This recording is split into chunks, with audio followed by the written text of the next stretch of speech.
Hey, bestie, it's your wealth best friend, Jayla. Welcome back to another money chat. Last week, we chatted about credit card debt and reading the fine print. And I also promised to share my credit card horror story with you.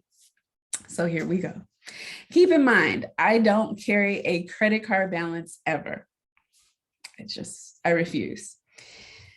Lately, I've been consolidating and canceling cards so that I would have the best cards for my lifestyle. Yes, you should be getting credit cards if that's part of your plan that go with your lifestyle, not just the hottest thing around, the fancy looking card, the one that is talked about most on social media, the one that's best for you. I personally use my credit cards for two reasons: the points, and because I used to go to a lot of concerts and my cards would offer pre-sale tickets. How else am I going to go see Beyonce concerts in the front row? Floor seats, of course. But now I hardly go out thanks to the pandemic. So that's why I started canceling cards, especially because I had some of the expensive ones. So in my horror story, Citi used to offer pre-sale tickets, and my husband was in love with Costco, so we would get enough cash back to pay for the cards and the annual fees. So I got their card. A few months ago, I think I paid the remaining balance one day late. I think the minimum balance was likely already paid because I pay things when I charge it.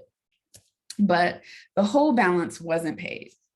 Next thing you know, I got an alert saying that I'm being charged interest. And that interest may have been like $3 at the time. Of course, I talked to customer service. I got the charge reversed. You should always talk to your credit card company or lenders or servicers whenever you get a fee, or bank, and see how and if they'll work with you. That's just a little wealth tip. Next month, more than the minimum was paid, the balance was paid, and I still got charged. You know I was hot. Back to chatting with customer service I went. They said they couldn't reverse the fees because I had already had one reversed. And of course, this was more than the first one, but that it usually takes 2 billing cycles and I shouldn't get charged next month. Next month rolls around. What do you know? I'm charged again. Customer service tells me the same thing and gives me the same runaround. And I finally just asked them to tell me in the fine print where, when, and why I'm being charged, because there's no balance and I'm paying before the deadline. It took 2 reps, or a few reps, I should say, to understand what I was asking. But finally, somebody got me the credit card member agreement and I read it.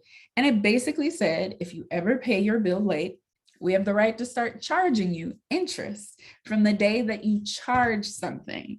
And you no longer have a grace period, AKA what this meant was if you charge something, it's not due 30 days later. It's due immediately now, which, like I said, would have worked fine for me because that's how I pay my bill, but I didn't know. So I kept waiting for the bill to be due and the billing cycle to close to make sure that I was paying everything in full, which meant I was still being charged interest. Despite the fact in my case, it probably wasn't over $30 that they had charged me in interest over the course of the 3 months that I was fighting them. I know this has the potential to do greater damage to some of my besties who don't know and aren't getting alerts about finance charges like I did. So of course, I'm waiting patiently to see if they charge me again this month for interest, but you also know I haven't been using that card and I'm halfway about to cancel it.